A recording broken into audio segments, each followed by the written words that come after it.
In July 1914, Britain stood at the absolute pinnacle of human civilization. The British Empire controlled 412 million people, roughly a quarter of the entire human population. British ships carried more than half of all global trade. The Royal Navy was not just the most powerful naval force in the world, it was larger than the next two navies combined. London was the undisputed financial capital of the planet. When money moved anywhere in the world, it moved through London. When nations borrowed, they borrowed in pounds. When merchants traded, they traded in pounds. Britain was not just a superpower, it was the only superpower. And then, in just 31 years, it was all gone. By 1945, Britain was bankrupt, dependent on American loans to feed its own people, forced to dismantle the largest empire in human history, piece by piece. The pound that had dominated global finance for over a century was on life support. The nation that had ruled the world was reduced to a junior partner, taking orders from Washington. What happened? What could possibly destroy something so vast, so powerful, so deeply entrenched in just 3 decades? Here is what they do not teach you. Britain's fall was not caused by World War I. It was not caused by World War II. Those wars were symptoms, not causes. Britain fell because of a choice it made in 1914, a choice that seemed brilliant at the time, a choice that every expert supported, a choice that appeared to work for years before the consequences became undeniable. And America made that exact same choice in 1971. We are now 53 years into our own decline, and most people still have no idea it is happening. If you want to understand where America is headed, stay until the end of this video, because what I am about to show you will change how you see everything. And make sure you hit that subscribe button right now, because this is the kind of information that gets buried, the kind of historical pattern that powerful people do not want you to recognize. Let me take you back to August 1914. World War I has just begun. The British government faces an immediate crisis. Wars are expensive, unbelievably expensive. Britain needs to mobilize millions of men, manufacture millions of shells, build hundreds of ships, and transport massive armies across the globe. How do you pay for that? For centuries, governments had followed a simple rule. When you need money, you raise taxes or you borrow money that you can actually repay. Your spending is limited by real resources, real wealth, real productive capacity. But in 1914, Britain did something different, something revolutionary, something that seemed like genius at the time. They suspended the gold standard. Before 1914, every British pound was backed by actual gold sitting in the Bank of England. If you had a pound note, you could theoretically exchange it for gold. This created a hard limit on how much money the government could create. You could only print as many pounds as you had gold to back them. But when the war started, British Chancellor of the Exchequer David Lloyd George made an announcement. The gold standard was temporarily suspended. Britain would print whatever money it needed to win the war. The newspapers celebrated. Finally, they said, Britain was free from the archaic constraints of gold, free to use its full economic power, free to do whatever was necessary for victory. Nobody asked the obvious question. If you can just print money whenever you need it, what stops you from printing forever? The answer, it turns out, is nothing. Nothing stops you except reality, and reality takes a long time to arrive. Britain printed pounds to pay for the war. Lots of pounds. The money supply exploded. Prices started rising, inflation appeared, but Britain won the war, so everyone said it was worth it. The genius economists of the time declared that the old rules no longer applied. Modern economies were more sophisticated now. We understood that money was just a tool, a social construct. As long as people had faith in the currency, you could print as much as you needed. Sound familiar yet? After the war ended in 1918, Britain faced a choice. They could return to the gold standard at the new reality of what the pound was actually worth. This would mean admitting that all that printed money had devalued the currency. It would mean accepting a lower standard of living. It would mean facing the real cost of the war, or they could try to restore the pound to its pre-war value. Pretend that nothing had changed. Act as if Britain was still as wealthy and powerful as it had been in 1914. Guess which option they chose? In 1925, Britain returned to the gold standard at the pre-war exchange rate. Winston Churchill, who was Chancellor of the Exchequer at the time, led the charge. He wanted Britain to be great again. He wanted the pound to be strong again. He wanted the world to respect British power again. It was a disaster. To maintain the artificially high value of the pound, Britain had to keep interest rates high. High interest rates meant businesses could not borrow to expand. It meant unemployment stayed elevated. It meant British exports were too expensive for foreign buyers. The entire economy was sacrificed on the altar of currency prestige. And still, the pound kept weakening, because you cannot restore real wealth by manipulating currency values.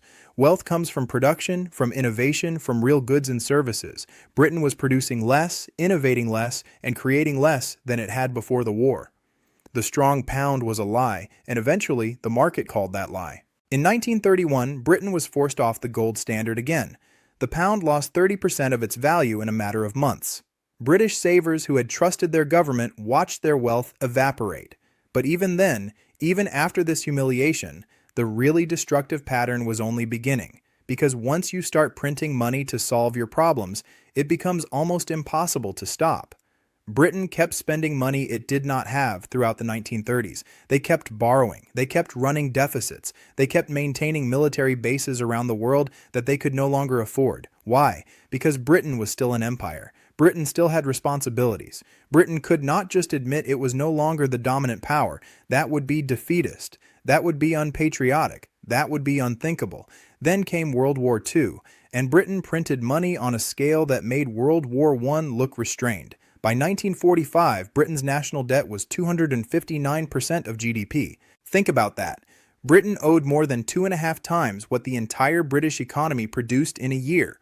The empire was functionally bankrupt. Britain survived only because America provided massive loans and even more massive aid through programs like Lend-Lease.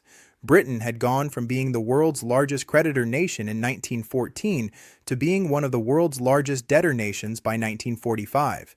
From the banker of the world to the borrower of last resort. And here is the key insight. The thing that really matters for what is happening to America right now. That transformation did not happen because Britain lost the wars. Britain was on the winning side of both world wars. That transformation happened because Britain spent 31 years living beyond its means, printing money to maintain a lifestyle it could no longer afford, borrowing from the future to pay for the present, refusing to accept that the rules of economics apply to everyone, even empires. America's version of this story begins in 1971. In August of that year, President Richard Nixon made an announcement that changed the world. The United States would no longer exchange dollars for gold. Just like Britain in 1914, America suspended the gold standard. Now, technically, we had already stopped letting American citizens exchange dollars for gold back in 1933. But until 1971, foreign governments could still trade their dollars for gold at a fixed rate. This created at least some limit on money printing. If the United States printed too many dollars, foreign governments would demand gold, and eventually the gold would run out. Nixon's decision, which came to be known as the Nixon shock, removed that final constraint. For the first time in American history, the dollar was backed by nothing except faith, nothing except the promise that the U.S. government would continue to honor it, nothing except the belief that America would remain powerful and wealthy forever. At the time, the experts celebrated.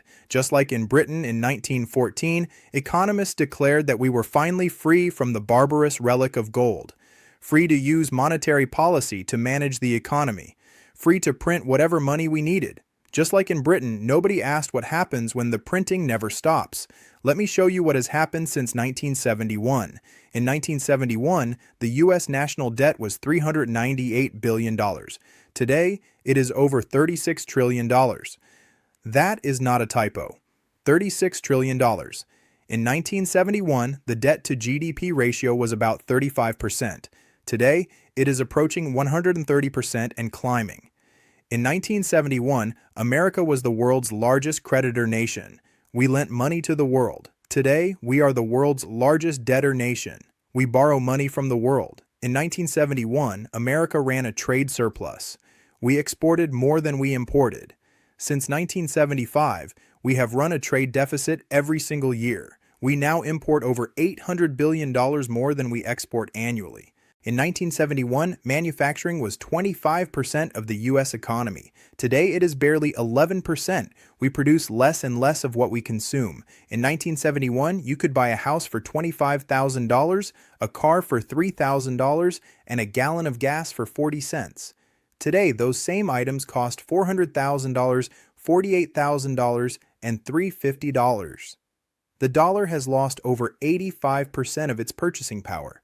Every single one of these trends started in 1971. Every single one. And every single one mirrors exactly what happened to Britain after 1914. But here's the truly disturbing part. For decades, none of this seemed to matter. Britain kept spending for 31 years before the consequences became undeniable.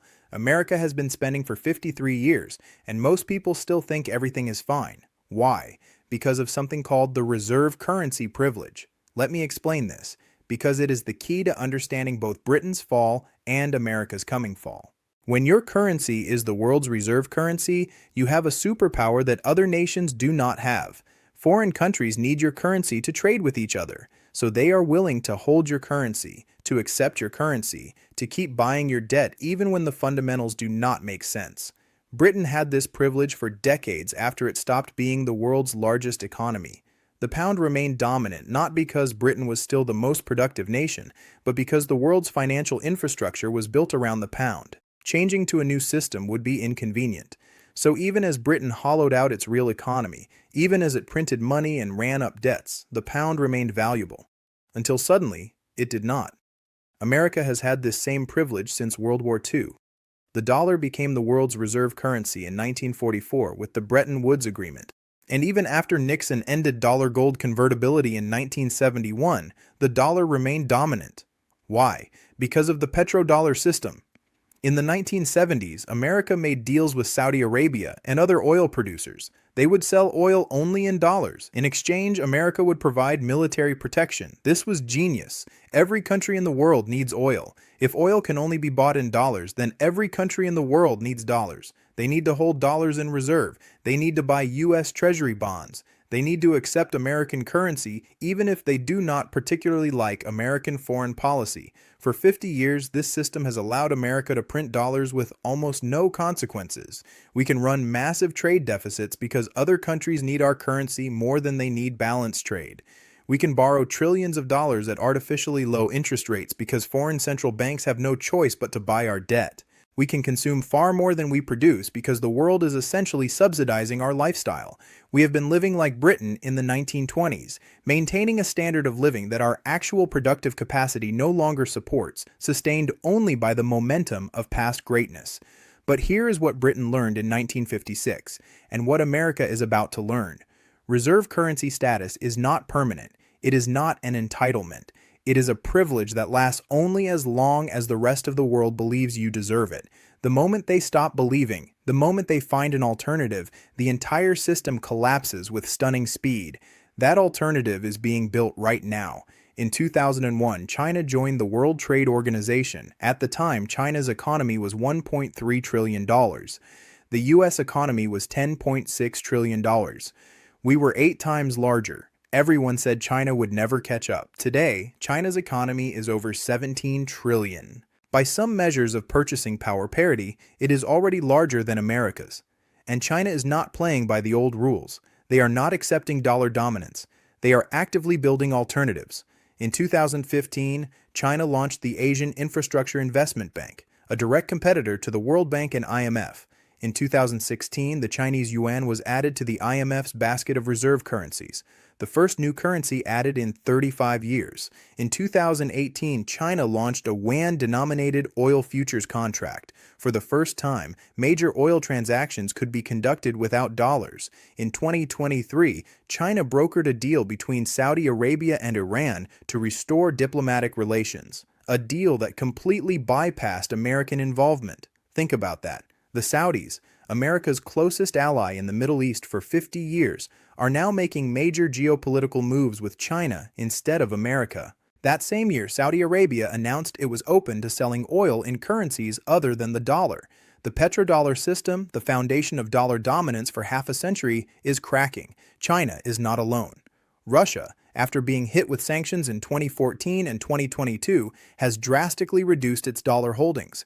They now conduct most of their international trade in rubles, yuan, and other currencies. India, the world's most populous nation and a supposed American ally, has been buying Russian oil in rupees, not dollars. Brazil and Argentina have discussed creating a common South American currency. The BRICS nations, Brazil, Russia, India, China, and South Africa, have announced plans to develop a new reserve currency backed by a basket of their own currencies. Over 40 countries have expressed interest in joining. This is not a conspiracy theory. This is not speculation. This is official policy from nations representing nearly half of the world's population. They are openly, publicly building alternatives to the dollar system, and America is responding exactly the way Britain did in the 1930s and 1940s, with denial, with sanctions, with military threats, with an absolute refusal to accept that the world is changing. Let me show you how deep the parallels go. Britain's final crisis came in 1956 with Suez, but the real collapse had happened years earlier. By 1947, Britain was so broke it could not afford to keep its troops in Greece. It had to ask America to take over. By 1947, Britain announced it was granting independence to India, the crown jewel of the empire, not out of generosity, but because it could not afford to keep ruling it. By 1949, the pound had to be devalued by 30% because the market simply did not believe Britain's valuation anymore. The Suez Crisis in 1956 was just the moment when everyone finally admitted what had been true for a decade. Britain was no longer a great power. America's Suez moment has not come yet, but the equivalents of those 1940s warning signs are everywhere. In 2021, America withdrew from Afghanistan in complete chaos. The longest war in American history ended in defeat. In 2023, the U.S. was unable to prevent China from brokering peace between Saudi Arabia and Iran. American influence in the Middle East, the region we have spent trillions of dollars and thousands of lives trying to control, is visibly declining. In 2023, multiple regional banks collapsed despite assurances from regulators that the banking system was sound. Confidence in American financial institutions is eroding. In 2024, the interest payments on the national debt exceeded $1 trillion for the first time. We are now spending more on interest than we spend on defense, just like Britain in the 1940s. In 2024, multiple countries, including France and China, have successfully conducted bilateral trade in their own currencies, completely bypassing the dollar. Every one of these is a sign that the system is breaking down. Every one is a sign that dollar dominance is ending. Every one is being ignored by American leaders who insist that America is different, that the dollar is special, that our debt does not matter because we can always print more money. This is identical to the British mindset in 1945, identical to the British mindset in 1955, right up until November 1956, when reality could no longer be denied. Here is what keeps me up at night. The mathematics of our current path are not sustainable. They are not debatable. They are just math. The U.S. government is currently spending about $6.5 trillion per year. It is collecting about $4.5 trillion in taxes. That is a deficit of $2 trillion every single year. That deficit is being financed by selling treasury bonds, pieces of paper that promise to pay the buyer back with interest in the future. Who is buying those bonds? Increasingly, nobody wants to. Foreign central banks have been reducing their treasury holdings for years. China, once the largest foreign holder of U.S. debt, has been steadily selling. Japan, the current largest holder, has signaled it may need to sell to deal with its own economic problems. So who is buying? The Federal Reserve is buying, America's own central bank, which means we are printing money to buy our own debt. This is called monetizing the debt, and it is exactly what Britain did in the 1940s. It is exactly what every failing empire does right before the currency collapses. But it gets worse. Because of demographics, U.S. government spending is about to explode. Social Security costs are rising as baby boomers retire. Medicare costs are rising as the population ages. Interest on the debt is rising as interest rates climb. The Congressional Budget Office projects that by 2050, mandatory spending and interest payments will consume all tax revenue. Every single dollar the government collects will go to Social Security, Medicare, Medicaid, and interest on the debt. Everything else, the military, infrastructure, education, everything will have to be borrowed.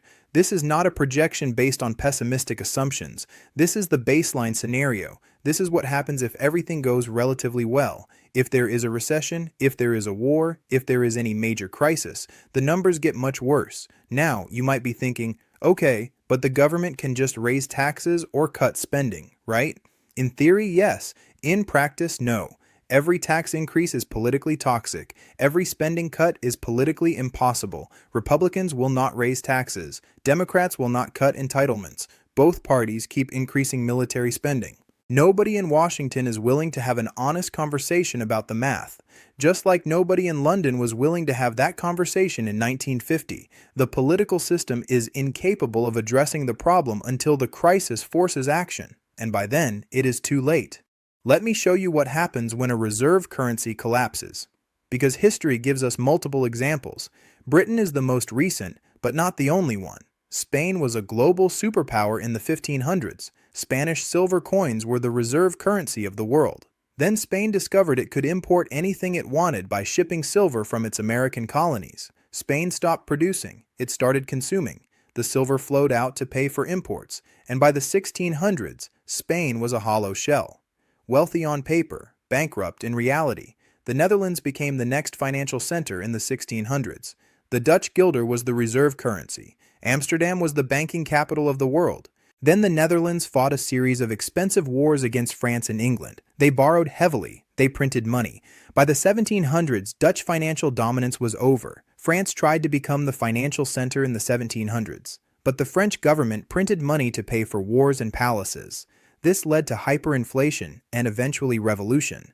The British pound took over as the reserve currency in the 1800s, and we have already discussed how that ended. Every single reserve currency in history has eventually collapsed, not because of military defeat, not because of revolution, but because the country that issued the currency started living beyond its means. They printed money to maintain a lifestyle they could no longer afford. They borrowed from the future to pay for the present. They assumed that their dominance was permanent, and then, usually within a few decades, the currency collapsed. The pattern is so consistent it might as well be a law of economics. Reserve currency status leads to overconsumption. Overconsumption leads to debt. Debt leads to money printing. Money printing leads to inflation. Inflation leads to loss of confidence. Loss of confidence leads to currency collapse. America is currently somewhere between the debt and money printing stages. We are not at hyperinflation yet. We are not at currency collapse yet. But we are on the path.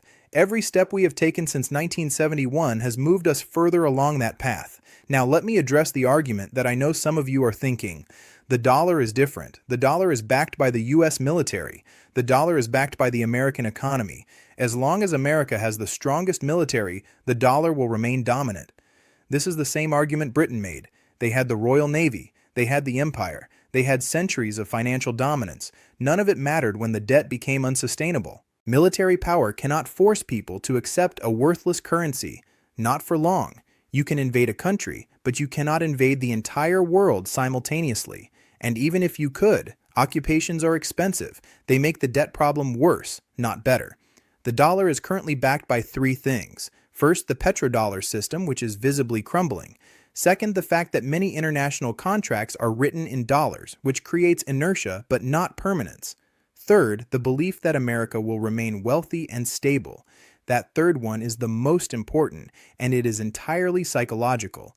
Confidence, trust, faith, all the things that can disappear overnight when reality contradicts the narrative. Britain's pound was backed by the same things in 1950.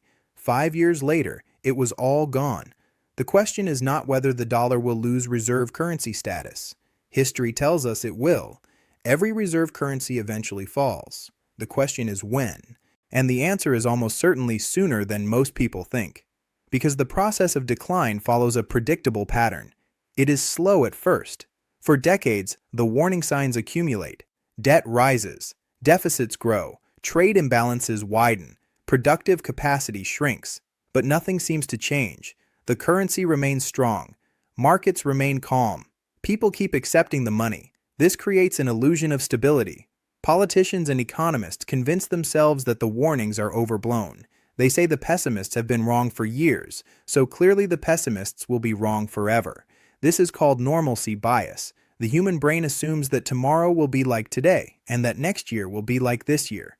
We are terrible at recognizing structural changes until they are undeniable. Then suddenly, something breaks. It could be a failed military operation, like Suez for Britain. It could be a debt crisis, where the government cannot roll over its bonds. It could be a geopolitical humiliation that reveals the limits of American power. It could be a major country announcing they will no longer accept dollars for key resources. Whatever the trigger, once confidence breaks, the collapse is rapid. In Britain's case, the illusion of power lasted from 1945 to 1956, 11 years of pretending before reality forced acknowledgement. America's illusion has lasted much longer. We have been pretending since at least 1971. For 53 years, we have been able to print money and borrow without apparent consequences. But the consequences are building. Every $1 trillion of debt, every factory that closes, every trade deficit, every loss of international influence is another crack in the foundation. And just like a building with a weakening foundation, the collapse when it comes will be sudden. One day the building is standing, and everyone assumes it will stand forever. The next day, it is rubble. I believe America's breaking point will come within the next 5 to 10 years, maybe sooner. If you are a Chinese or Japanese central bank holding trillions of dollars, and those dollars are losing value every year, you have an incentive to sell before the value drops further. So they will sell. This will cause the dollar to decline on foreign exchange markets. A declining dollar means imports become more expensive. Gas prices will rise. Food prices will rise. There are people alive today who lived through it, who watched their empire crumble, who saw their currency collapse, who experienced the transition from dominance to dependence. If you talk to them, they will tell you the same thing. The warning signs were obvious in retrospect, but at the time, most people did not see them. They assumed Britain would always be powerful. They assumed the pound would always be strong. They assumed their comfortable lives would continue forever. Then everything changed in what felt like an instant. America is at that same point right now. The warning signs are everywhere.